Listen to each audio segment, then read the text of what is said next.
जय हिंद साथियों, स्वागत है आप सभी का न्यू दिशा क्लासेस में। साथियों, जैसा कि आप सभी जानते हैं कि आज रस छंद अलंकार की हम मैराथन लेने वाले हैं, क्योंकि यूपी पुलिस कांस्टेबल या यूपी पुलिस रेडियो ऑपरेटर या एसएससी जीडी में काफ़ी महत्वपूर्ण टॉपिक रहते हैं। और यूपी पुलिस में तो कम से कम 10 नंबर का ही क्वेश्चन आता है, तो उसके मद्देनज़र मैराथन लेके आए। तो आप सभी का स्वागत है। और अभी तक चैनल को सब्सक्राइब नहीं किया है तो सब्सक्राइब कीजिए और बेल आइकन को अवश्य दबाइए, जिससे आप तक नोटिफिकेशन पहुंच चुके हैं। चलिए स्टार्ट करते हैं। आज का पहला क्वेश्चन, वीर रस का स्थायी भाव। वीर रस का स्थायी भाव क्या होगा? वीर रस का स्थायी भाव, तो वीर रस का स्थायी भाव निम्नलिखित में से कौन सा है? क्रोध है, भय है, विस्मय है, उत्साह है। तो इसका सही आंसर क्या हो जाएगा? इसका सही आंसर उत्साह हो जाएगा। क्रोध किसका होता है, भय किसका होता है और विस्मय किसका होता है? इन सब का आंसर आप बताइए। चलिए इसके बारे में डिटेल में पढ़ते हैं हम। तो इसके बारे में पढ़ते हैं। सिंगार का होता है रति, करुण का शोक, वीर का उत्साह, हास्य का हास होता है, रौद्र का क्रोध होता है। और आगे पढ़ते हैं। रौद्र के बाद होता है भयानक का भय होता है, विभत्स का जुगुप्सा होता है, अद्भुत का विस्मय होता है, अद्भुत का विस्मय होता है, निर्भीत का शांत होता है। इसी प्रकार सभी का याद करते चलेंगे, बारीकी से याद करेंगे। नेक्स्ट क्वेश्चन देखते हैं। नेक्स्ट क्वेश्चन है कि निम्नलिखित प्रश्न में 4 विकल्पों में से उस सही विकल्प का चयन करें जो बताता है कि जहाँ किसी हानि के कारण शोक भाव उपस्थित होता है वहाँ किस रस की उपस्थिति रहती है। तो आप सभी को ध्यान देना इन चीज़ों में कि इतनी बड़ी जो व्याख्या है, इतना बड़ा वो लिखा गया है, तो इसका कोई महत्व नहीं होता है। आपको डायरेक्ट पढ़ना है कि इसका शोक किसका भाव होता है। तो आपको बताए थे अभी, शोक करुण रस का शोक स्थायी भाव शोक होता है। और वीर का उत्साह बताए थे। ये हास्य किसका होता है? हास्य रस का हास्य होता है। और वात्सल्य का जुगुप्सा होता है, अभी बताए थे। इन सबको याद करके चलना है। तो इसका सही आंसर हो जाएगा क्या? इसका सही आंसर करुण हो जाएगा। जहाँ किसी हानि के कारण किसी शोक भाव उपस्थिति होता है वहाँ करुण रस की उपस्थिति रहती है। तो जो इतनी ये डिटेल में चीज़ें दी गई, इस समय को केवल ख़राब करने के लिए दी गई हैं। तो इसको आपको नहीं पढ़ना है, आपको केवल यहाँ से ये याद रखना है कि शोक भाव उपस्थित होता है, यानी कि शोक किसका भाव स्थायी भाव होता है, उसके बारे में आपको पढ़ना है। बाकी फालतू की चीज़ों को इग्नोर करना है, टाइम को बर्बाद करने के लिए दिए जाती हैं। आगे पढ़ते हैं। करुण रस, तो करुण रस का स्थायी भाव अभी बताए हैं कि शोक है। ये सभी क्वेश्चन जो मैं पढ़ा रहा हूँ प्रीवियस ईयर के क्वेश्चन है। देखिए बाकायदा 2019 का 18 जनवरी का पेपर का क्वेश्चन है, यूपीपी का ही है, उत्तर प्रदेश पुलिस कांस्टेबल का। तो आप तैयार रहिए, ये क्वेश्चन आपके में भी पूछे जाएंगे। मैंने अभी बताया कि करुण रस का स्थायी भाव शोक होता है।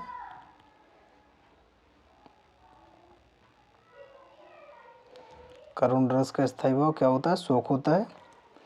आगे देखते हैं डिटेल में। ये भी 19 जून 2018 का द्वितीय पाली का पेपर है। ये सब प्रीवियस ईयर के ऑफिशियल क्वेश्चन है। सिंगार को क्या कहते हैं? सिंगार रस को रसराज या रसपति के नाम से भी जाना जाता है, जिसका स्थायी भाव होता है रति या प्रेम। सिंगार को, जैसे क्वेश्चन आ जाए कि रसराज का स्थायी भाव क्या है, या रसराज किसका दूसरा नेम है, या रसपति किसका दूसरा नेम है, तो ये सिंगार के ही होते हैं। और रति किसका स्थायी भाव है, तो वो सिंगार हो या रसराज हो या रसपति, तीनों में से कोई ऑप्शन आता है, रति या प्रेम, तो करेक्ट कर लेंगे आप लोग। हास्य का हास होता है, करुण का शोक होता है, वीर का उत्साह होता है, रौद्र का क्रोध होता है। इन चीज़ों को आपको देखना है। इसके अलावा आगे पूरे मैंने इसीलिए कंपाइल करके इन चीज़ों को रखा है कि जिससे आप सभी को ये सब एक साथ में याद हो सके। तो वीर का उत्साह हो गया, रौद्र का क्रोध, भयानक का भय, विवत्स का घृणा हो गया, या जुगुप्सा, ये काफ़ी इम्पोर्टेंट रहता है। एक हमेशा घुमाने वाला क्वेश्चन रहता है, इसका मतलब ही कुछ नहीं रहता, लेकिन ये आता है हमेशा। विवत्स को या तो घृणा दिया जाएगा या जुगुप्सा, दोनों में से कुछ एक आता है। और इसके अलावा अद्भुत का विस्मय होता है, शांत का निर्वेद होता है, बत्सल का वात्सल्य होता है, और भक्ति का जो भक्ति रस होता है उसका क्या होगा? भक्ति रस का भगवत होता है, भगवत, विषयक रति या अनुराग होता है। तो या तो भक्ति का स्थायी भाव आएगा, अनुराग आएगा, या फिर भगवत विषयक रति आएगा। नेक्स्ट क्वेश्चन देखते हैं आगे। रस का संबंध किस धातु से माना जाता है? ये सब क्वेश्चन यूपीपी में 2018 वाली जो भर्ती थी उसी में पूछे गए थे। तो रस का संबंध किस धातु से माना जाता है? इसका करेक्ट आंसर क्या हो जाएगा? क्या होगा इसका करेक्ट आंसर? आप सभी बताइए। स्रा होगा कि क्रा होगा कि म्रा होगा कि प्रा होगा, क्या होगा? तो इसका सही आंसर हो जाएगा रस का संबंध किस धातु से? स्र धातु से होता है। आगे इसके बारे में डिटेल पढ़ते हैं। रस का संबंध स्र धातु से माना जाता है। स्र धातु का शाब्दिक अर्थ बहते जाना अर्थात भाव कविता के साथ बहता रहे रस कहलाता है। अर्थात जो भाव कविता के साथ बहता रहे रस कहलाता है। रस की परिभाषा क्या होती है? जो भाव कविता के साथ बहता रहे वो रस कहलाता है। आगे नेक्स्ट देखते हैं। ये सब क्वेश्चन 2018 वाली भर्ती में पूछे गए थे। हास्य रस का स्थायी भाव अभी बताएंगे। हास्य का हास होता है और रति का क्या होता है इसका आप कमेंट बॉक्स में बताइए। बीभत्स का जुगुप्सा होता है। रौद्र का भी बताइए। सब आपको भी डिटेल में बताए हैं। ये बार बार इसलिए क्वेश्चन आए हुए हैं क्योंकि क्वेश्चन पूछे गए हैं और काफ़ी इम्पोर्टेंट है। ये आने वाली परीक्षाओं में जो 60,244 वैकेंसी है इसमें क्वेश्चन 100% आएगा।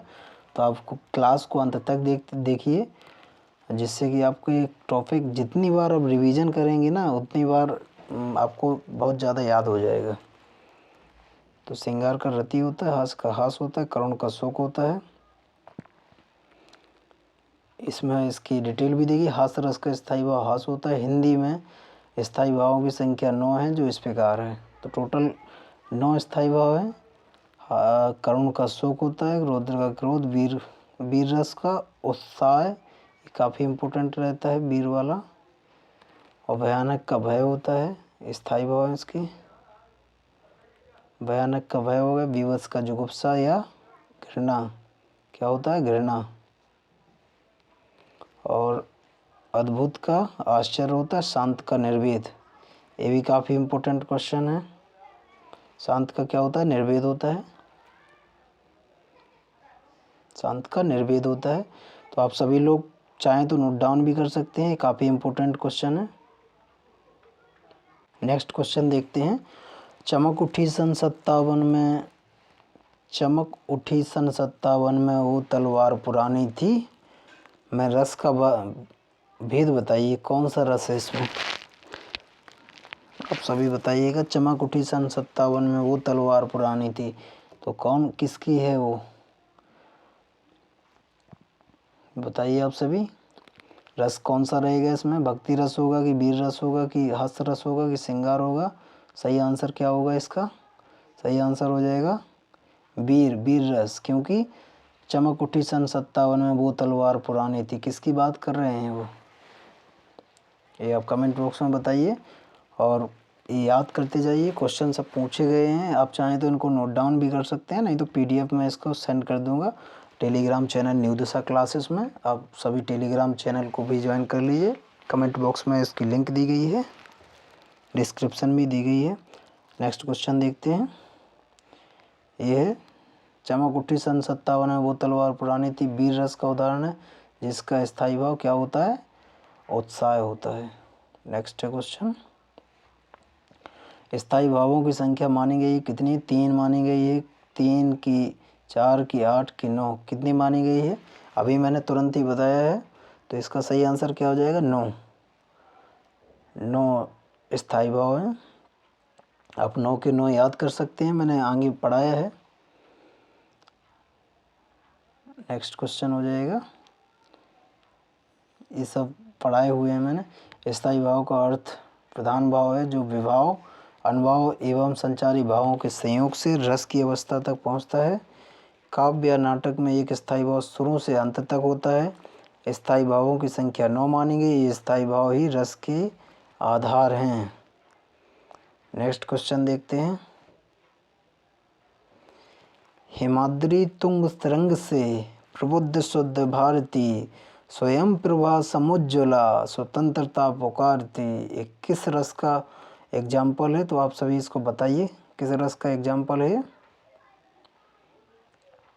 हिमाद्री तुंग तरंग से प्रबुद्ध शुद्ध भारती, स्वयं प्रभा समुज्ज्वला स्वतंत्रता पुकारती। तो इसमें कौन सा हो जाएगा? वीर रस। कौन सा हो जाएगा? वीर रस। क्योंकि इसमें बाकायदा दिख रहा है कि वीर का उत्साह वाली बात दी गई है। तो उत्साह जिसका स्थायी भाव हो तो वहाँ पे कौन सा रस होता है? वीर रस। भयानक तो आपको बता ही चुके हैं, भयानक, भय, श्रृंगार का, हास्य का, ये सब आपको बता चुके हैं, आप पीछे देख सकते हैं। और क्लास लंबी होने वाली है क्योंकि 10 नंबर की बात होती है, तो क्लास में अंत तक बने रहिए। नेक्स्ट क्वेश्चन हो जाएगा। नेक्स्ट क्वेश्चन देखते हैं। इसमें डिटेल भी इसकी दी गई। जिस काव्य को पढ़ने से मन में उत्साह नामक स्थायी भाव की जागृति होती है उसे वीर रस कहते हैं। इसका स्थायी भाव उत्साह होता है। नेक्स्ट क्वेश्चन देखते हैं। विस्मय स्थायी भाव किस रस में होता है? इस सभी के सभी क्वेश्चन पूछे गए हैं, उत्तर प्रदेश भर्ती बोर्ड के ही द्वारा पूछे गए हैं सब क्वेश्चन। विस्मय स्थायी भाव किस रस में होता है? बीभत्स में, अद्भुत में, और शांत में, या हास्य में? तो इसका सही आंसर क्या हो जाएगा?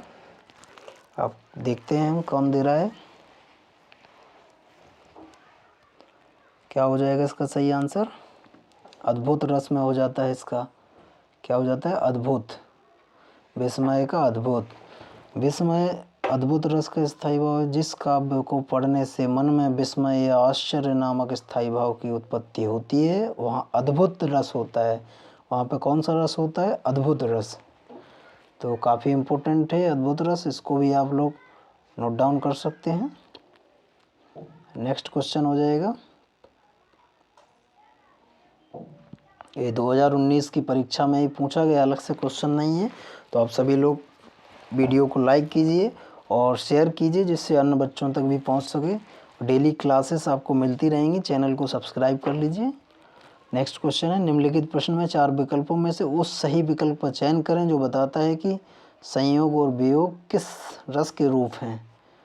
तो इसका सही आंसर क्या होगा? किस रस के हैं? संयोग और वियोग हैं जो।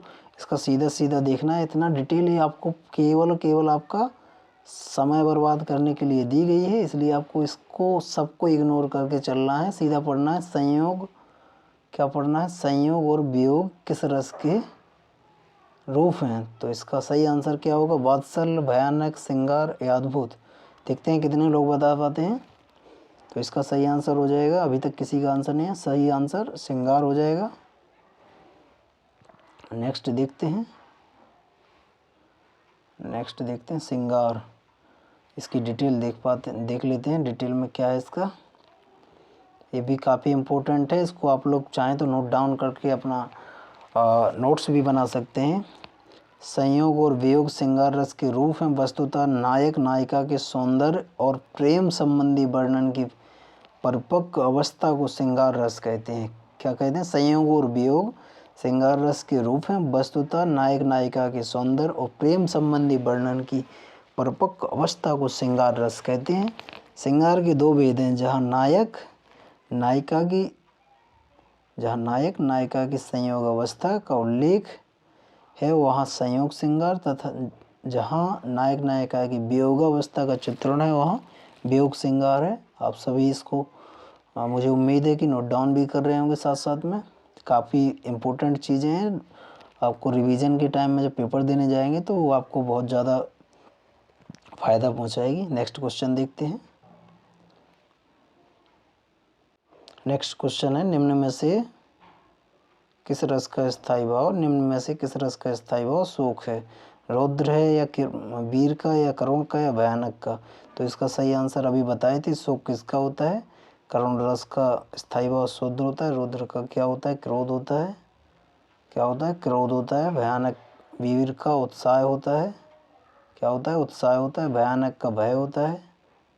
ये आप सभी इम्पोर्टेंट हैं, इनको आप नोट डाउन भी कर सकते हैं। इसका डिटेल देखते हैं। ये दिया गया है, करुण रस का स्थायी भाव शोक होता है। क्या होता है? शोक होता है। किसी प्रिय व्यक्ति के चिर या विरह इच्छित वस्तु की अप्राप्ति से उत्पन्न होने वाला शोक आदि भाव के सम्मिश्रण को करुण रस कहते हैं। बस करुण रस सबसे ज़्यादा इम्पोर्टेंट है। इसका क्वेश्चन काफ़ी वीर रस और करुण रस सबसे ज़्यादा क्वेश्चन पूछा जाता है। इस चीज़ को आप नोट डाउन कर लीजिए। नेक्स्ट क्वेश्चन है। नेक्स्ट क्वेश्चन क्या रहेगा?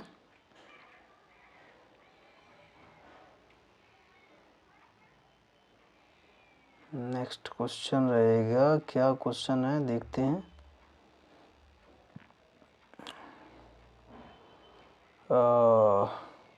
ये क्वेश्चन बीच में आ गया है, छंद वाला, सॉरी।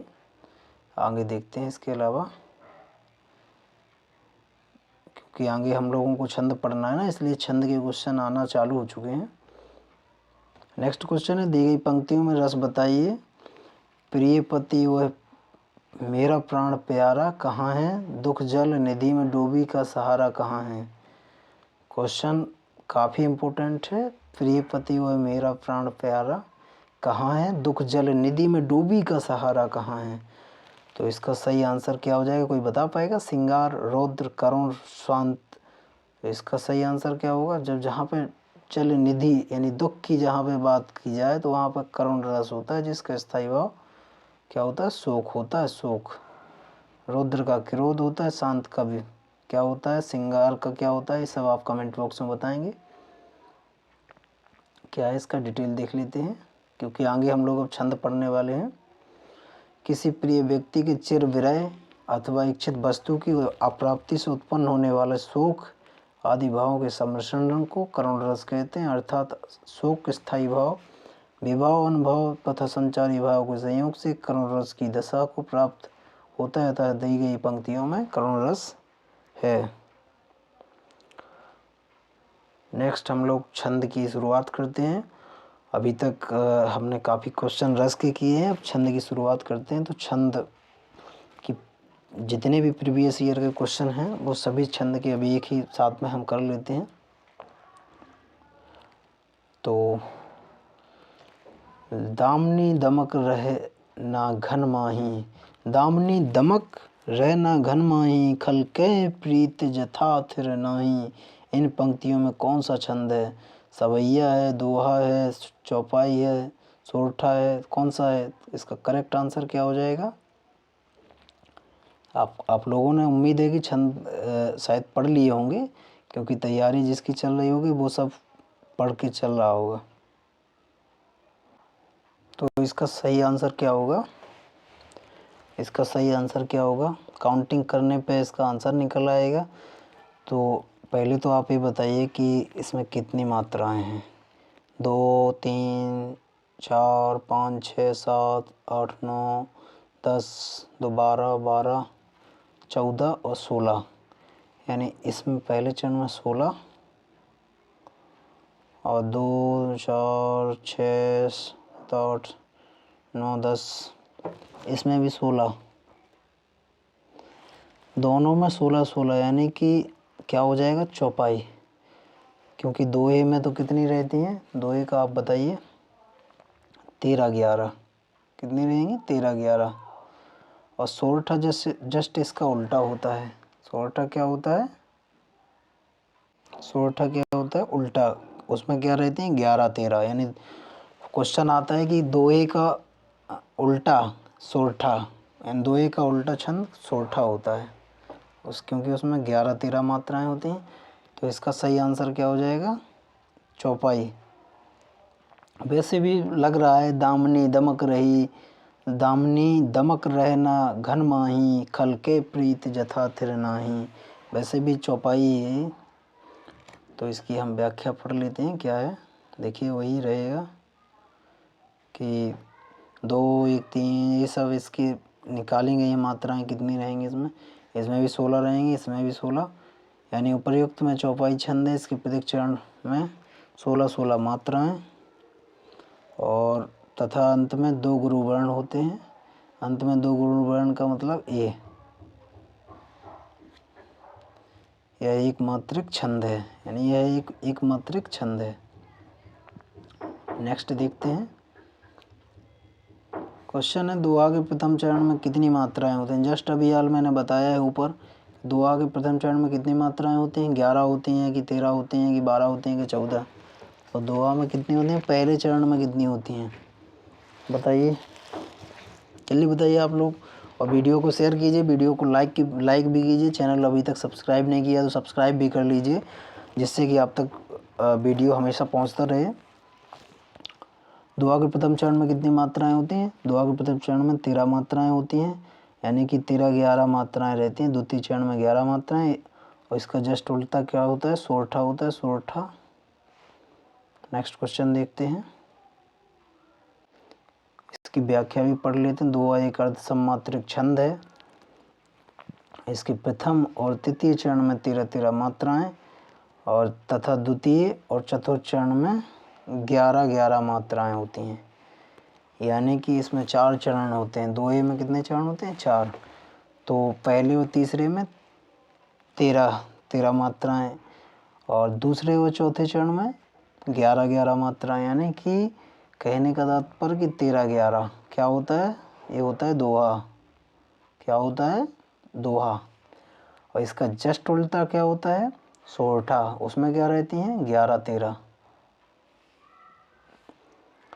क्वेश्चन इसी का मात्राएं होती हैं, जैसे कि दिया गया है एग्जाम्पल, मेरी भव बाधा हरो राधा नागर सोई, जातन की झाई परें श्याम हरित दुति होई। इसमें भी दोहा होता है, ये दोहा है, दोहा छंद है। नेक्स्ट क्वेश्चन हम देखते हैं कि, एक सेकंड, नेक्स्ट है जो मात्रिक समछंद छंद प्रत्येक चरण में 16 मात्राएं होती हैं, उसे क्या कहते हैं, क्या कहते हैं उसे। प्रत्येक चरण में अभी जस्ट पढ़ के आए, यूपीपी का 2018 का क्वेश्चन है। प्रत्येक चरण में 16-16 मात्राएं, इसका मतलब चौपाई होती है। क्या होती है, चौपाई। इसकी डिटेल देख लेते हैं, डिटेल में क्या रहेगा, एक सेकंड। चौपाई एक सममात्रिक छंद है जिसमें 4 चरण होते हैं। प्रत्येक चरण में 16-16 मात्राएं होती हैं, जैसे कि विषयी जीव पाई प्रभुताई, मूड मोह बस होई जनाई। तो इसमें कितनी 16-16 मात्राएं होती हैं। रोला छंद में कितनी होती हैं, यह सममात्रिक छंद है। क्या है रोला, रोला एक सममात्रिक छंद है जिसमें 24 मात्राएं होती हैं। प्रत्येक चरण में 24-24 मात्राएं होती हैं। दोहा, दोहा क्या होता है, एक अर्ध सम्मात्रिक। ये भी क्वेश्चन पूछा जाता है कि दोहा कौन सा मात्रिक छंद है, अर्ध सम्मात्रिक है। और सोरठा भी अर्ध सम्मात्रिक, और रोला की पूछा जाए तो रोला क्या होता है, सम्मात्रिक छंद है। दोहे का तो मैंने 3-4 बार बता ही दिया है कि 13-11 मात्राएं होती हैं, यानी पहले तीसरे में 13-13 और दूसरे और चौथे में 11-11 मात्राएं। और सोरठा भी क्या होता है, अर्धसम्मात्रक है, इसमें 11-11 पहले में तीसरे में और दूसरे चौथे में 13-13 मात्राएं। नेक्स्ट क्वेश्चन देखते हैं। देखिए क्वेश्चन आ गया सेम वही 2019 में ही पूछा गया जो मैं अभी ऊपर बोल के आया हूँ, क्योंकि क्वेश्चन इसी प्रकार से बनाया जाए। ये सब जो इतनी कहानी लिखी गई, निम्नलिखित में प्रश्न में 4 विकल्पों में से उस सही विकल्प, निम्नलिखित प्रश्न में 4 विकल्पों में से उस सही विकल्प का चयन करें जो बताता है कि, इतनी जो कथा पटकथा लिखी गई है ना, ये केवल आपका समय बर्बाद करने के लिए लिखी गई है, इसलिए इस पे बिल्कुल भी ध्यान नहीं देना है। क्वेश्चन केवल पढ़ना है इधर से, बस नहीं देख लेना है कि नहीं तो नहीं है, नहीं तो पूरा गलत हो जाएगा। जहाँ छंद में सभी चरण समान होते हैं उसे क्या कहा जाता है, जहाँ छंद में सभी चरण समान होते हैं उसे क्या कहा जाता है। जैसे ऊपर अभी पढ़ा ही है कि रोला सममात्रिक छंद है, और जब सममात्रिक छंद है और प्रत्येक चरण में 24-24 मात्राएं होती हैं तो इसका सही आंसर क्या हो जाएगा? सममात्रिक छंद, क्योंकि प्रत्येक चरण, सभी चरण यानी प्रत्येक चरण समान होना चाहिए। तो रोला में 24-24 मात्राएं होती हैं प्रत्येक चरण में, इसीलिए वो सममात्रिक है। इसीलिए जहाँ छंद में सभी चरण समान होते हैं उसे क्या कहा जाता है? सममात्रिक छंद। ठीक है, देखते हैं इसकी व्याख्या डिटेल में क्या है। जहाँ छंद में सभी चरण समान होते हैं उसे सममात्रिक छंद कहते हैं। जहाँ प्रथम और तृतीय चरण में एवं द्वितीय व चतुर्थ चरणों में वर्णों या मात्राओं की समानता होती है। क्वेश्चन काफ़ी इम्पोर्टेंट है, बड़े ध्यान से याद रखिए। प्रथम और तृतीय चरणों में,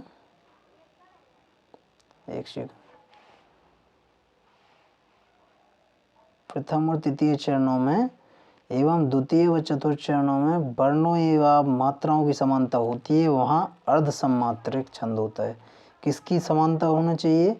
वर्ण या मात्राओं की समानता, वहाँ पे क्या होगा? अर्ध सममात्रिक छंद। और जहाँ चारों चरणों में वर्णों की संख्या और मात्राओं में असमानता होती है वहाँ विषम मात्रिक छंद प्रयुक्त होता है। जिन छंदों की पहचान केवल मात्राओं के आधार पर की जाती है वे मात्रिक छंद होते हैं। समझ गए ना? ठीक है, नेक्स्ट आगे बढ़ते हैं।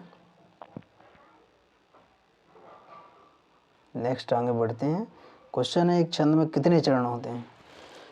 देखिए, अब ये सब 2019-18 वाली भर्ती में पूछे गए हैं कि एक छंद में कितने चरण होते हैं। 4 चरण होते हैं, 6 होते हैं, 8 होते हैं, 10 होते हैं, कितने छंद होते हैं, चरण होते हैं, सॉरी। तो इसका सही आंसर क्या हो जाएगा? 4 चरण। अभी बताते आ रहे हैं ऊपर कि प्रत्येक छंद में 4 चरण होते हैं।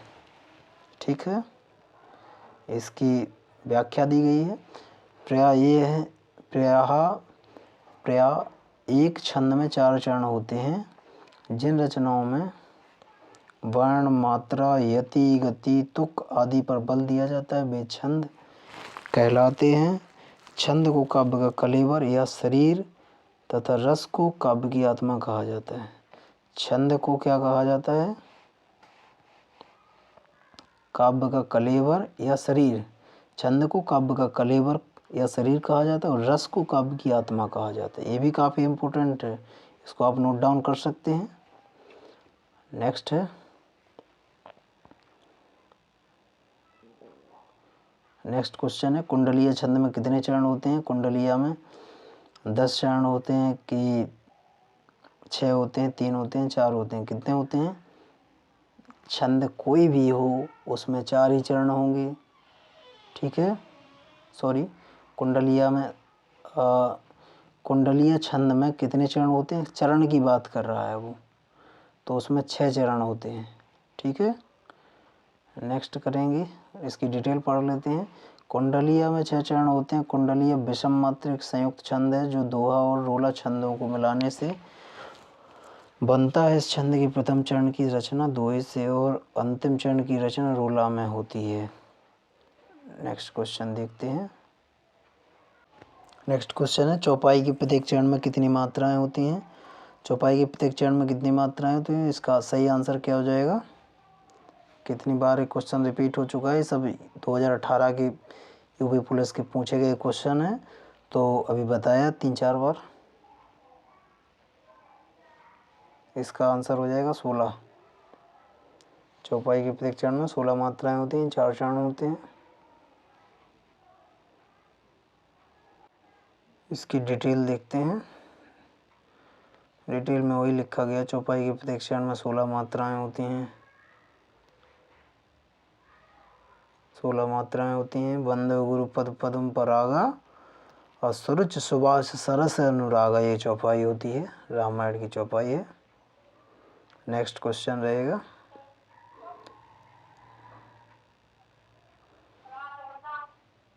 नेक्स्ट क्वेश्चन है,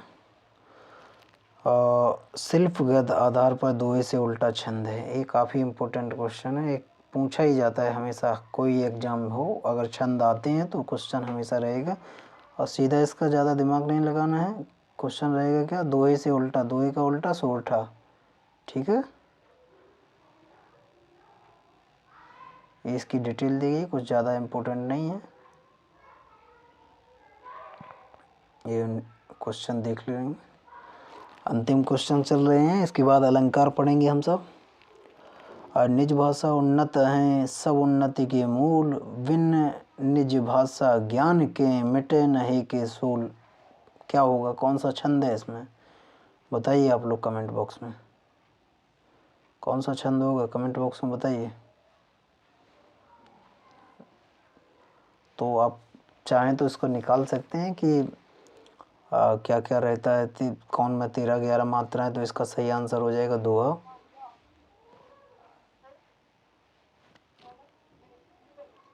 नेक्स्ट क्वेश्चन देखेंगे।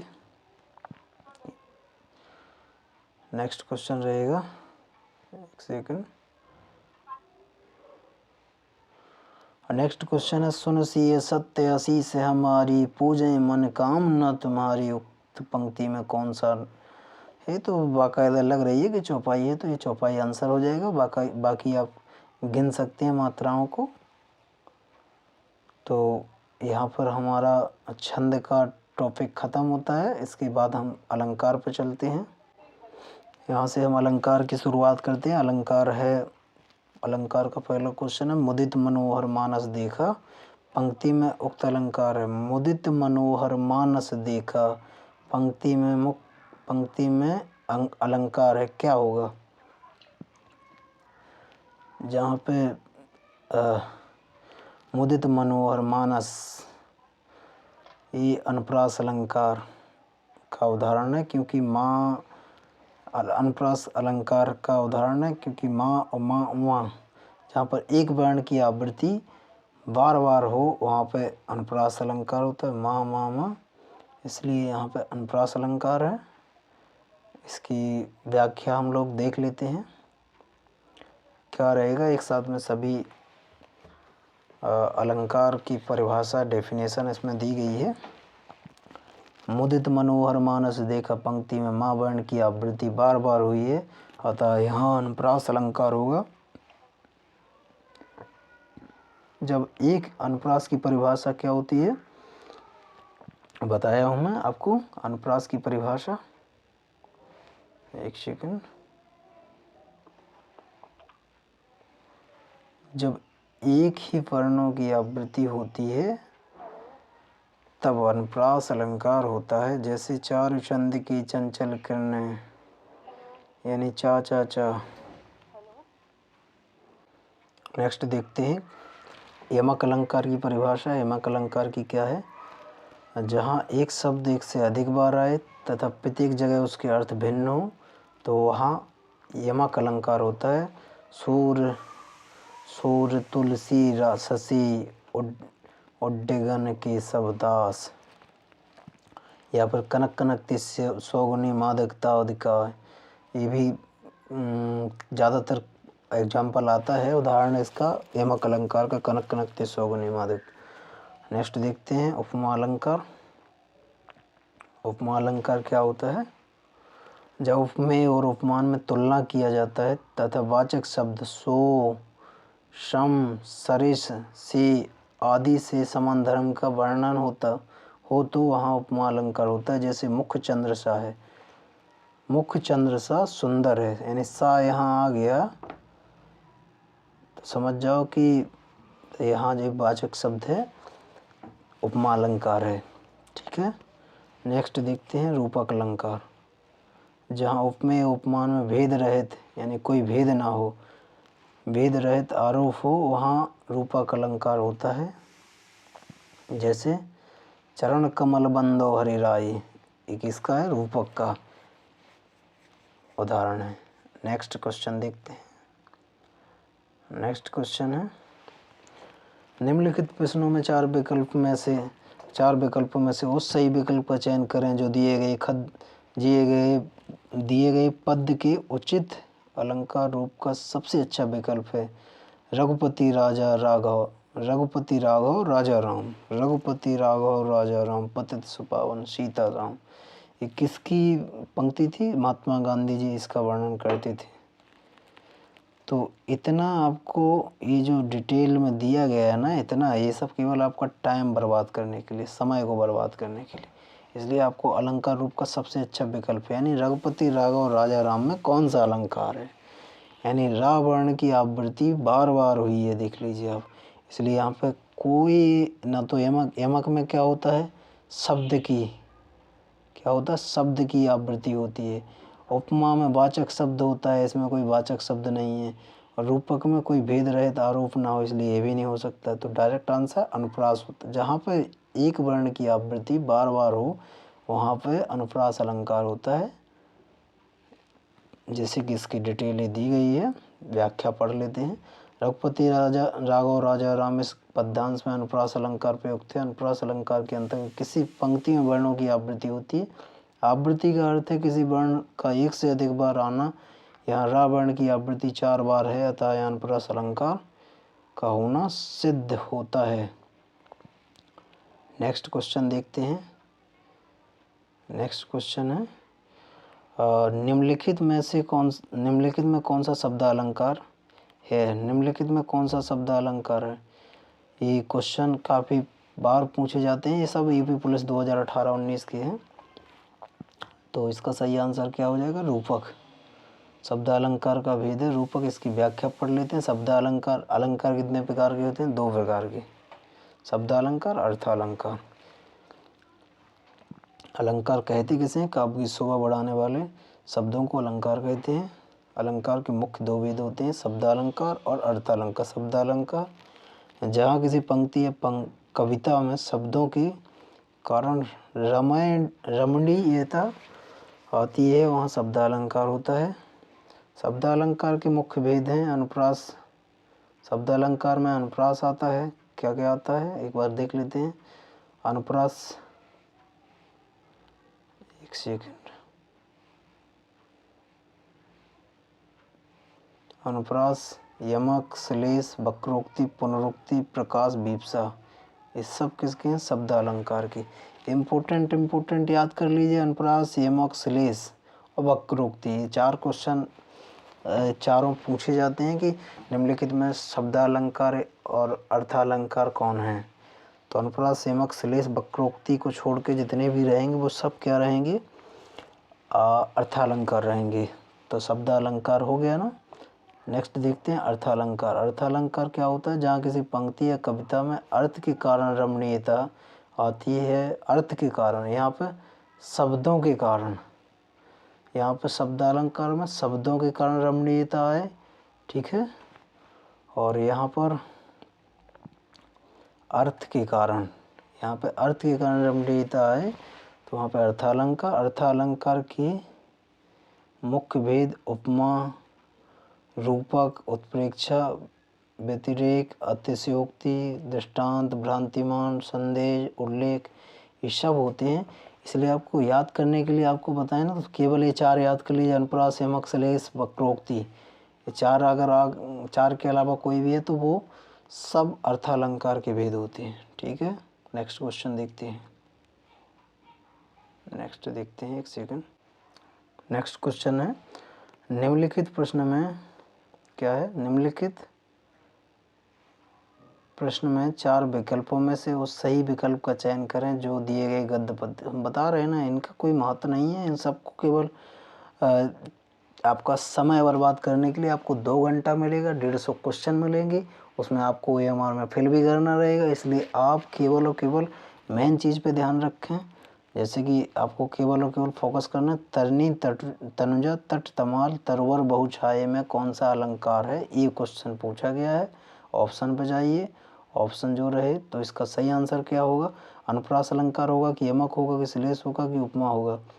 तो आप समझ सकते हैं, पहचान करना मैंने बता दिया है कि जहाँ पे इसमें क्या हो रहा है, तरनी यानी ता वर्ण की आवृत्ति 1 से अधिक बार आ रही है।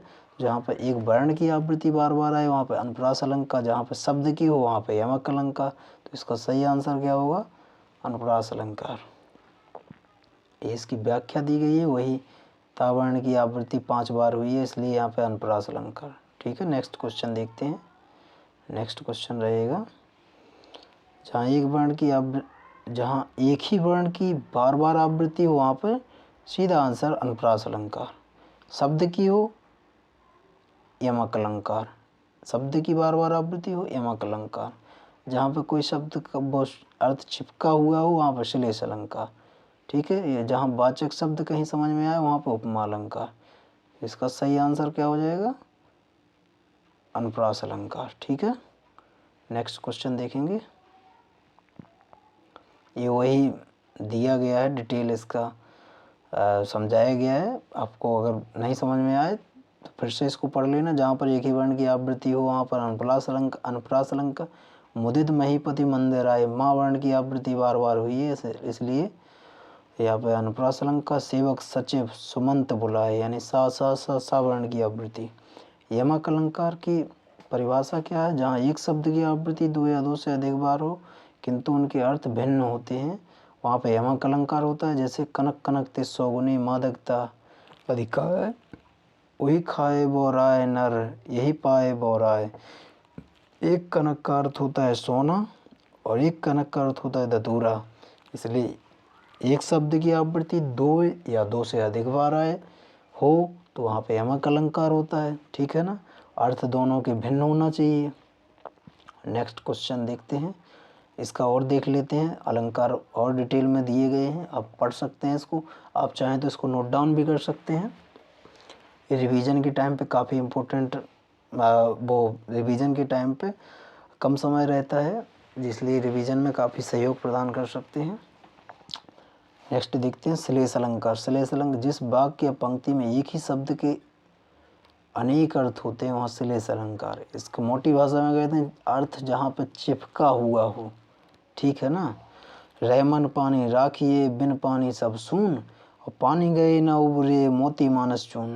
यानी पानी में चमक भी है, पानी का अर्थ, और प्रतिष्ठा भी है और जल भी। पानी को क्या कहेंगे? पानी को चमक भी गए, प्रतिष्ठा जल, ठीक है ना। पानी के अर्थ चमक प्रतिष्ठा जल, इसलिए श्लेष अलंकार की परिभाषा हो गई। नेक्स्ट है उपमा अलंकार। उपमा का मैं बता दिया हूँ, समान धर्म स्वभाव शोभा गुण आदि के आधार पर जहाँ एक वस्तु की तुलना दूसरी वस्तु से की जाती है वहाँ पर उपमा अलंकार होता है। पीपर पात सरस मन डोला, वाचक शब्द क्या है? सरस।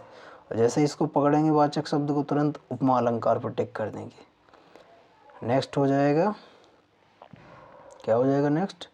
वर्णों की एक से अधिक बार आवृत्ति किस अलंकार में होती है? वर्ण की बात कर रहे हैं तो वर्ण की एक से अधिक बार होती है तो सीधा आंसर अनुप्रास। जहाँ पर शब्द की बात की जाए तो वहाँ पे क्या होता है? यमक अलंकार। जहाँ पर वाचक शब्द अगर दिया गया है कोई तो वहाँ उपमा होता है। जहाँ पर अर्थ चिपका हुआ सा है तो वहाँ श्लेष होता है। जहाँ पर वेद रहित आरोपण वहाँ पर रूपक अलंकार होता है, ठीक है ना। ये सब इसका दिया गया है कि वर्णों की एक से अधिक बार आवृत्ति को अनुप्रास अलंकार कहते हैं। मुदित महीपत मंदिर आए, सेवक सचिव सुमंत बुलाए। सब में इसमें मामा वर्ण की है, इसमें सासा वर्ण की बार बार आवृत्ति है, ठीक है ना। नेक्स्ट देखते हैं, काली घटा का घमंड घटा। तो इसका वही जो कनक कनकते सौगुनी मादकता अधिकार, वही इसका सेम दूसरा उल्टा उदाहरण है। तो इसका भी आंसर क्या हो जाएगा? यमक अलंकार हो जाए। काली घटा का घमंड घटा, ठीक है ना। जैसे कि काली घटा का घमंड, इसकी व्याख्या देखते हैं। काली घटा का घमंड घटा में जो घटा शब्द है की आवृत्ति दो बार हुई है, जिसमें प्रथम घटा का अर्थ क्या होता है? सुंदर मौसम। क्या होता है? प्रथम घटा का अर्थ होता है सुंदर मौसम और दूसरी घटा का अर्थ होता है कम होना। यानी काली घटा का घमंड घटा, यानी सुंदर मौसम था जो उसका बाद में घमंड घटा, यानी घमंड घटा। तो दूसरे का होता है क्या? दूसरे घटा का कम होना। अतः यहाँ यमक अलंकार होगा। जहाँ एक शब्द एक से अधिक बार प्रयुक्त हो और उसके अर्थ अलग अलग हो वहाँ यमक अलंकार होता है, ठीक है ना। नेक्स्ट क्वेश्चन देखते हैं। नेक्स्ट है, मेरा मन अनंत कहाँ सुख पावे। मेरा मन अनंत कहाँ सुख पावे, जैसे उड़ी जहाज को पंछी फिर जहाज पर आवे, कमल नैन ना को छाड़ महात्म और देव को ध्यावे। यानी कमल नयन में अलंकार कौन सा है, इसका आंसर बताइए कि रूपक है कि उपमा है कि उत्प्रेक्षा है कि श्लेष है, कौन सा होगा इसका आंसर बताइए आप सभी। तो कमल नयन में अलंकार रूपक होगा, ठीक है ना। इसकी व्याख्या देख लेते हैं।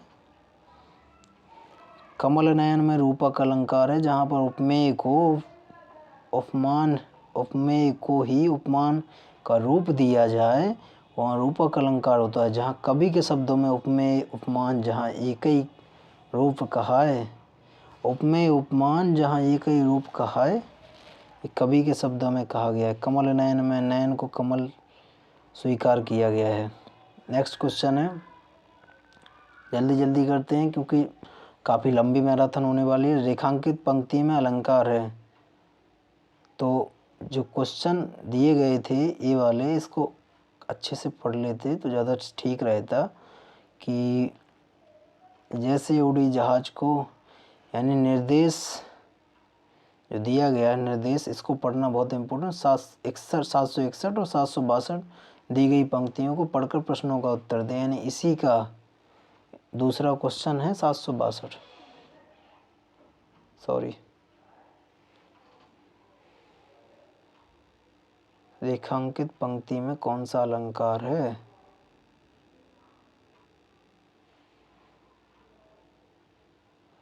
इसका क्या आंसर होगा? उत्प्रेक्षा अलंकार, उत्प्रेक्षा अलंकार, ठीक है।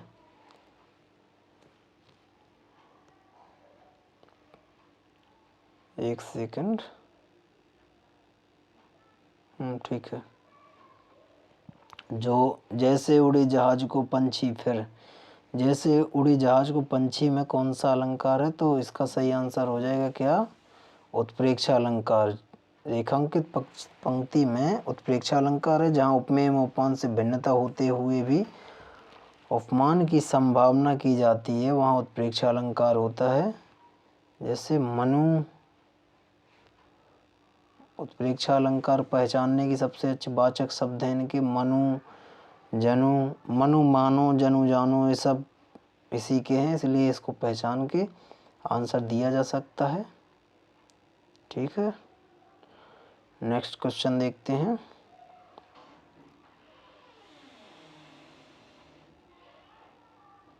नेक्स्ट क्वेश्चन है, जो घनीभूत पीड़ा थी मस्तिष्क में स्मृति सी छाई, दुर्दिन में आंसू बनकर वह आज बरसने आई। तो इसका सही आंसर क्या होगा? जो घनीभूत पीड़ा थी मस्तिष्क में स्मृति सी छाई, दुर्दिन में आंसू बनकर वह आज बरसने आई। तो इसका सही आंसर श्लेष होगा, ठीक है। इसकी व्याख्या देख लेते हैं आगे। श्लेष अलंकार क्यों होगा? जब एक शब्द में एक से अधिक अर्थ जुड़े हों वहाँ श्लेष अलंकार होता है। जो घनीभूत पीड़ा थी मस्तिष्क में स्मृति सी छाई, दुर्दिन में आंसू बनकर वह आज बरसने आई, पंक्ति में श्लेष अलंकार है क्योंकि घनीभूत जो शब्द के दो अर्थ हैं। पहला अर्थ मनुष्य के मन की में कुछ समय से इकट्ठी पीड़ा है, ठीक है ना, जो घनीभूत है पीड़ा थी मस्तिष्क में, ठीक है। और दूसरे का नहीं समझ पाए, इसका सही क्या होगा अर्थ? घनीभूत शब्द के दो अर्थ हैं। पहला है मनुष्य के मन में कुछ समय से इकट्ठी पीड़ा, और दूसरा अर्थ है बादलों से, क्या है दूसरा? बादलों से संबंधित। इसी प्रकार दुर्दिन शब्द के भी दो अर्थ हैं। दुर्दिन शब्द के दो अर्थ हैं। पहला बुरे दिन जब पीड़ा की वजह से आंसू बह रहे हैं, दूसरा बारिश के दिन, ठीक है ना।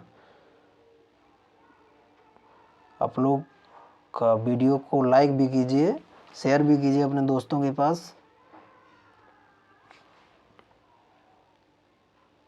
नेक्स्ट क्वेश्चन है, नेक्स्ट क्वेश्चन पढ़ते हैं।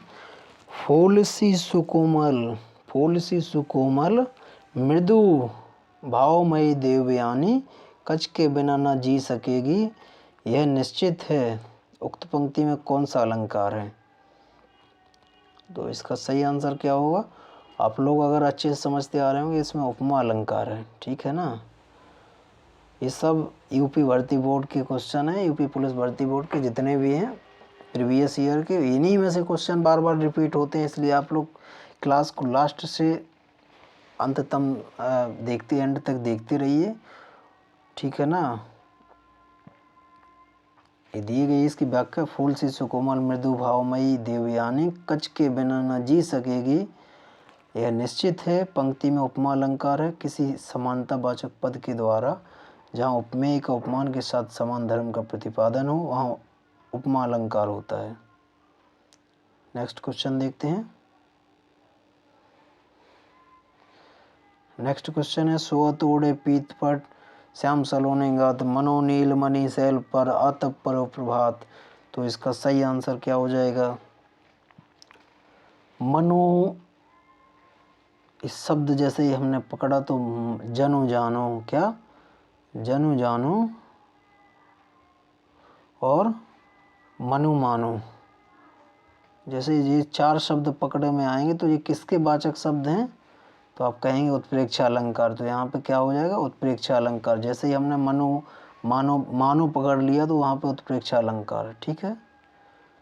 ज़्यादा डीप में नहीं जाना है, बारीक शब्दों को पढ़ते जाना है। समय भी बहुत कम है, 45 दिन का समय भी नहीं। हो सकता है कि 11 फरवरी को एग्ज़ाम करा दिया जाए, तब आप इतने जल्दी कैसे? इसलिए मैराथन लेकर आए हैं और अलग अलग सब्जेक्ट की, मैथ की, रीजनिंग की और जीएस की भी लेकर आएंगे। हिंदी की पूरी मैराथनें कराएंगे जल्दी जल्दी।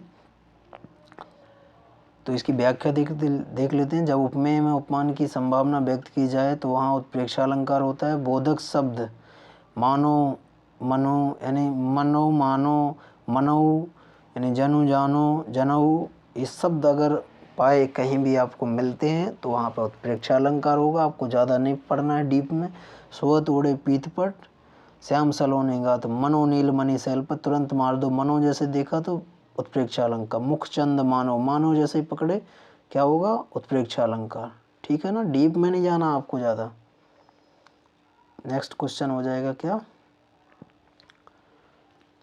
नेक्स्ट क्वेश्चन है, प्रश्न चिन्हों में उठी भाग्य सागर की हिलोरें, इस काव्य पंक्ति में कौन सा अलंकार प्रयुक्त है?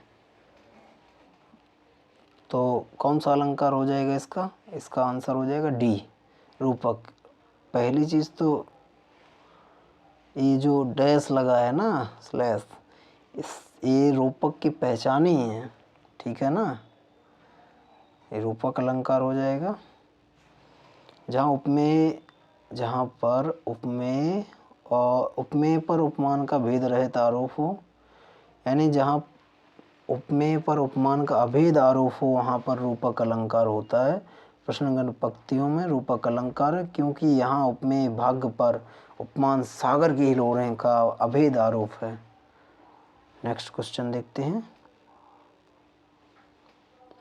नेक्स्ट है, जहाँ एक ही शब्द एक से अधिक बार आए। एक ही शब्द की बात की जाए तो तुरंत एमक अलंकार। एक ही शब्द एक से अधिक बार आए तथा भिन्न अर्थ हों वहाँ कौन सा अलंकार है? कौन सा अलंकार? एमक अलंकार। जहाँ वर्ण बार बार आए, वर्ण की आवृत्ति, तो वहाँ पर क्या होगा? अनुप्रास अलंकार। श्लेष में अर्थ चिपका रहता है, अर्थालंकार। ये सब इनके अंग हैं, भेद हैं अलंकार के, ठीक है ना। नेक्स्ट क्वेश्चन देखते हैं। इसकी व्याख्या दी गई है, जहाँ एक ही शब्द एक बार से अधिक बार आए, भिन्न अर्थों हेमंत अलंकार। माला फेरत जुग गया, गया न मन का फेर, यानी माला फेरत। एक आप लोग इनको काफ़ी अच्छे से पढ़ते जाइए, क्योंकि ये क्वेश्चन रिपीट भी हो सकते हैं, ठीक है ना। ये यूपीएससी 2017 का क्वेश्चन है। माला फेरत जुग गया, गया न मन का फेर, कर का मन का डारिक है, मन का फेर। ये किसका है? यमक अलंकार का है, ठीक है ना। नेक्स्ट क्वेश्चन देखते हैं। अलंकार के मुख्यतः भेद निम्न में से कौन से माने जाते हैं? अलंकार के मुख्यतः भेद निम्न में से कौन से माने जाते हैं? शब्द अलंकार, अर्थ अलंकार और शब्द अलंकार, अर्थ अलंकार, उभय अलंकार। शब्द अलंकार, अर्थ अलंकार, रसलांकार और शब्द अलंकार, अर्थ अलंकार, रसलांकार। शब्द अलंकार, अर्थ अलंकार, मिश्रालंकार। ये मिश्रालंकार तो नहीं होता है, रसलांकार भी नहीं होता है, भावालंकार भी नहीं होता है, यानी कि 3 जब कट जाएंगे तो चौथा अपने आप सही हो जाएगा, शब्दालंकार, अर्थालंकार, उभयालंकार। ठीक है। और एलिमिनेशन ट्रिक का प्रयोग करेंगे तो ज़्यादा सही रहेगा। जल्दी यूपीएसआई 2017 का क्वेश्चन है, आप लोग बार बार प्रैक्टिस कीजिए। मैं इसकी पीडीएफ भी आपको टेलीग्राम चैनल न्यू दिशा क्लासेस में सेंड कर दूंगा अभी क्लास ख़त्म होने के बाद, और डिस्क्रिप्शन में उसका लिंक है, ज्वाइन ज़रूर कर लें। चैनल को अभी तक सब्सक्राइब नहीं किया तो सब्सक्राइब भी कर लें। नेक्स्ट क्वेश्चन देखते हैं, इसकी व्याख्या भी देख लेते हैं। इसकी व्याख्या देखते हैं। शब्दालंकार, अर्थालंकार, उभयालंकार, मुख्यतः अलंकार के भेद हैं। जहाँ अलंकारगत रमणीयता शब्द प्रयोग पर आश्रित हो वहाँ शब्दालंकार होता है। ठीक है।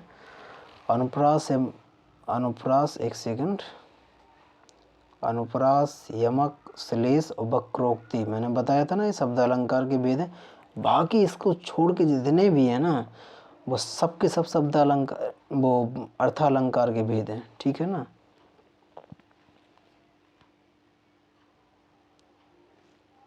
बाकी सब उपमा हो गया, रूपक हो गया, उत्प्रेक्षा हो गया, युक्ति, अतिशयोक्ति, उल्लेख, विरोधाभास इत्यादि, ये सभी अलंकार के अर्थालंकार के भेद हैं। और ये आप याद कर लीजिए, क्वेश्चन 100% इसी में से आएगा। ये इतना इम्पोर्टेंट है कि आप अगर इसको लिख के रख लेंगे ना तो इसी में से रिवीजन करके अगर जाएंगे ना तो 100% एक क्वेश्चन तो इतने में से आएगा। नेक्स्ट क्वेश्चन देखते हैं।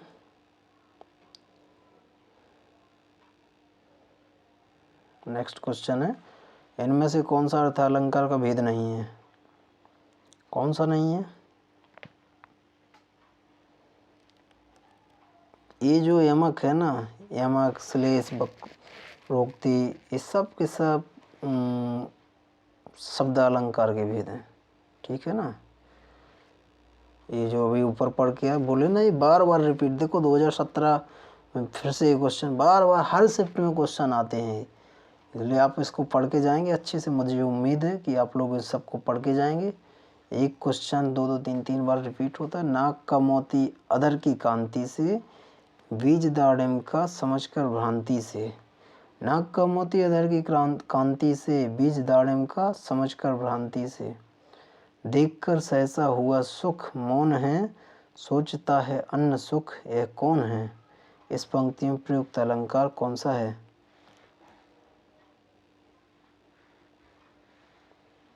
इसका सही आंसर क्या हो जाएगा? भ्रांतिमान अलंकार, क्योंकि भ्रांति से उसमें लगी रही है, भ्रांति से। ठीक है। और ये क्वेश्चन एक बार नहीं, यूपीएसआई में 2-2 फर्स्ट शिफ्ट में, सेकंड में बार बार रिपीट क्वेश्चन हुए हैं। सब अलंकार से सबसे ज़्यादा क्वेश्चन अगर पूछे जाते हैं तो वो यूपी पुलिस और यूपीएसआई में ही पूछे जाते हैं। ठीक है ना। इसकी व्याख्या पढ़ लेते हैं। रंग, रूप, क्रम आदि की समानता के कारण जहाँ एक वस्तु में अन्य किसी वस्तु की चमत्कारपूर्ण भ्रांति कल्पित हो जाए वहाँ भ्रांतिमान अलंकार होता है। क्या होता है? जहाँ रंग, रूप, क्रम आदि की समानता के कारण जहाँ एक वस्तु में अन्य किसी वस्तु की चमत्कारपूर्ण भ्रांति कल्पित हो जाए वहाँ भ्रांतिमान अलंकार होता है। प्रश्नगत पंक्तियों में नाक में तोते का और नाक के मोती में अनार के दाने का भ्रम हुआ है, इसलिए यहाँ भ्रांतिमान अलंकार हुआ है। जहाँ पर भ्रम जैसा लगे वहाँ भ्रांतिमान, सीधा। ठीक है। Next question. खंजन मीन सरोजन, खंजन मीन सरोजन की छवि गंजन, नैन लता दिन होनो, भोय कमान सो जोहन को सर वेधन, प्राणन नंद को छोनो। इसमें कौन सा अलंकार है? इसमें कौन सा अलंकार हो जाएगा? तो इसमें हो जाएगा ये व्यतिरेक अलंकार हो जाएगा। इसमें कौन सा व्यतिरेक? जब समझ में ना आए ना तो ये यमक है, ठीक है ना, ये अनुप्रास है। पहले तो एलिमिनेशन वाला फॉर्मूला अपना लीजिए। जब इसमें अनुप्रास भी नहीं है, यमक भी नहीं है, रूपक भी नहीं है, क्योंकि इसमें ड्रेस, तो समझ जाइए जब 3 कट जाएंगे तो अपने आप चौथा ऑप्शन ही हो जाएगा। ठीक है ना। आप इसको पढ़ लीजिए अच्छे से। खंजन मीन सरोजन की छवि गंजन नैन लता दिन होनो भोय कमान सुजोजन को सर्वेदन प्राण नन नंद कुछ होनो। उपयुक्त पंक्तियों में व्यतिरेक अलंकार है जहाँ उपमान की अपेक्षा अधिक गुण होने के कारण उत्कर्ष होने के कारण उपमेय का उत्कर्ष हो, वहाँ व्यतिरेक अलंकार होता है। व्यतिरेक का अर्थ अधिक है, व्यतिरेक में कारण का होना अनिवार्य है। नेक्स्ट क्वेश्चन,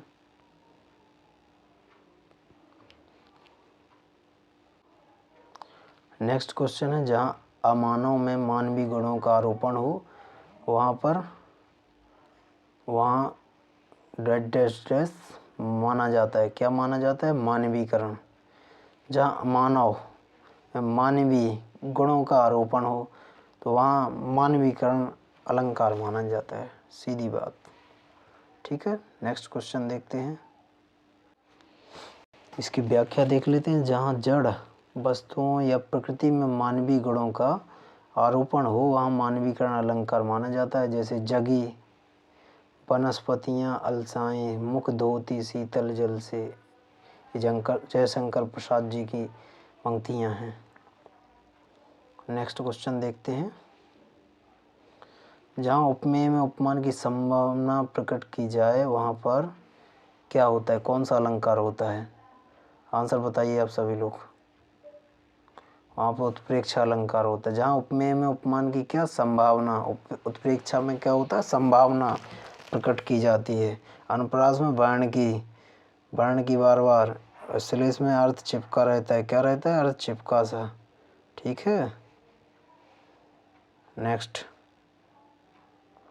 इसके बोधक शब्द क्या होते हैं उत्प्रेक्षा के? मनु मानो जनु जानो जनो, ये सब उत्प्रेक्षा के वाचक शब्द हैं, बोधक शब्द। नेक्स्ट है, एक सेकंड,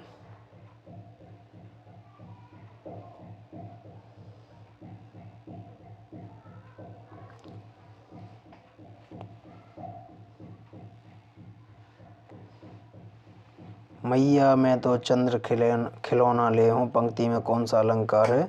तो जहाँ पे स्लैश वाला जो सिस्टम रहता है ना, जहाँ पे भी चिन्ह रहे तो समझ जाओ वहाँ रूपक अलंकार होता है। यमक हो नहीं सकता है, श्लेष हो नहीं सकता है, उत्प्रेक्षा में कोई बोधक शब्द है नहीं, इसलिए ये भी नहीं हो सकता है रूपक अलंकार। नेक्स्ट, ठीक है, ये सभी यूपीएसआई में क्वेश्चन पूछे गए। उम्मीद है कि इन्हीं में से क्वेश्चन बार बार रिपीट होते हैं। और सबसे ज़्यादा अलंकार का अगर क्वेश्चन आता है इन 3 टॉपिक में, सबसे ज़्यादा अलंकार का आता है, इसलिए आप बहुत इसको हल्के में मत लीजिए और क्लास को अंत तक देखिए। नेक्स्ट क्वेश्चन है, कनक कनकते सौगुनी मादकता अधिकार व खाए बोराए जग या पाए बोराए, दिए गए दोहे में किस अलंकार को दर्शाया गया है? ये काफ़ी इम्पोर्टेंट बार बार क्वेश्चन पूछा जाता है, इसलिए आप लोग इसको अच्छे से याद करके जाइए। यमक अलंकार है। देखिए यूपीएसआई में कितनी बार क्वेश्चन पूछा गया, मानना पड़ेगा। तीन शिफ्ट में लगातार ये क्वेश्चन आया था। 15 दिसंबर 2017 को फर्स्ट में, 16 दिसंबर को, 22 को। इतना प्रेम हो गया था एग्जामिनर को इस क्वेश्चन से। कनक कनकते सौगुनी मादकता अधिकार व खाए बोराए जग या पाए बोराए। नेक्स्ट, ये एक कनक का अर्थ क्या होता है? सोना होता है। एक का क्या होता है? धतूरा। नेक्स्ट, इनमें से कौन सा विकल्प शब्दालंकार का भेद नहीं है? कौन सा नहीं है? यमक हो गया, श्लेष हो गया, अनुप्रास हो गया, वक्रोक्ति हो गया, रूपक अलंकार नहीं है। रूपक किसका है? अर्थालंकार का। नेक्स्ट, ये सब दिए गए हैं, बार बार उसी चीज़ को रिवीजन करते रहिए तो जल्दी आपको समझ में आ जाएगा। मुदित महीपति मंदिर आए, सेवक सचिव सुमंत बुलाए में कौन सा अलंकार है? यूपीएसआई में बार बार क्वेश्चन अनुप्रास अलंकार का है। यूपी पुलिस में संभावना है कि यही क्वेश्चन रिपीट होंगे, आप इसको लिख के रख लीजिए। नेक्स्ट,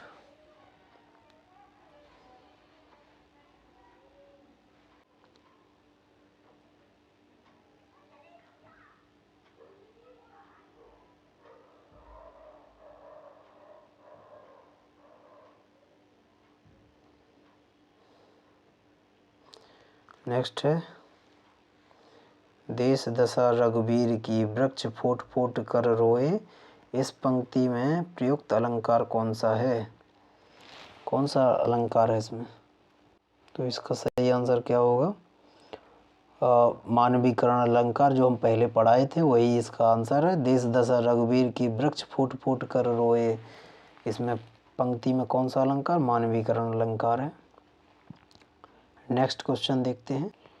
नेक्स्ट क्वेश्चन है, तुलसी मन मंदिर में बहरे, यह पंक्ति किस अलंकार का? जैसे ही ये डैश दिखा स्लैश तो वहाँ रूपक अलंकार, यहाँ पर रूपक अलंकार है, यहाँ पर प्रस्तुत उपमेय और अप्रस्तुत उपमा दोनों का साथ साथ वर्णन हुआ है। इसकी परिभाषाएं दी गई हैं मानवीकरण की क्या है। जहाँ जड़ वस्तुओं या प्रकृति में मानवीय गुणों का आरोपण किया जाता है वहाँ मानवीकरण अलंकार होता है। पुनरुक्ति प्रकाश अलंकार, किसी शब्द को काव्य में दोहराना ही पुनरुक्ति प्रकाश अलंकार, किसी शब्द को काव्य में दोहराना ही पुनरुक्ति अलंकार होता है, पुनरुक्ति प्रकाश अलंकार। उपमा की परिभाषा, समान धर्म स्वभाव शोभा गुण आदि के आधार पर जहाँ एक वस्तु की तुलना दूसरी वस्तु से की जाती है वहाँ पर उपमा अलंकार होता है। नेक्स्ट क्वेश्चन देखते हैं। बताते हैं डेड डेड डैश, बताते हैं कि यह शब्द यहाँ शब्दों में चमत्कार है तथा डेड डैश बस, जहाँ पर शब्दों में चमत्कार हो वहाँ शब्द अलंकार, शब्द अलंकार किसमें? इसमें। जहाँ अर्थों में हो वहाँ अर्थ अलंकार। ऐसे क्वेश्चन पूछे जाते हैं बार बार, इतना ध्यान रखना आप लोग, इसलिए अच्छे से पढ़ के जाएंगे तभी आप कर पाएंगे, ठीक है। जहाँ शब्दों का चमत्कार हो वहाँ शब्द अलंकार, जहाँ अर्थों, सीधा सीधा आंसर है शब्दों का शब्द अलंकार, अर्थों का अर्थ अलंकार, ठीक है। नेक्स्ट क्वेश्चन है, डेड डेड डैश, यहाँ पंक्ति अनुप्रास अलंकार का उदाहरण है। अब आपको इतना जब से पढ़ाए हैं अभी तो इसमें से बताइए हमें। देखिए, फूल सी बच्ची नवजीवन दो घनश्याम हमें, सी है चरण कमल बंदो हरे राय, और डी है तरिणी तनुजा तट तमाल तरुबर बहु छाए। इनमें से कौन सा अनुप्रास अलंकार का उदाहरण है? आप लोग बताइए जल्दी, कमेंट बॉक्स में इसका आंसर जरूर दें। तो इसका सही आंसर क्या होगा जल्दी बताइए।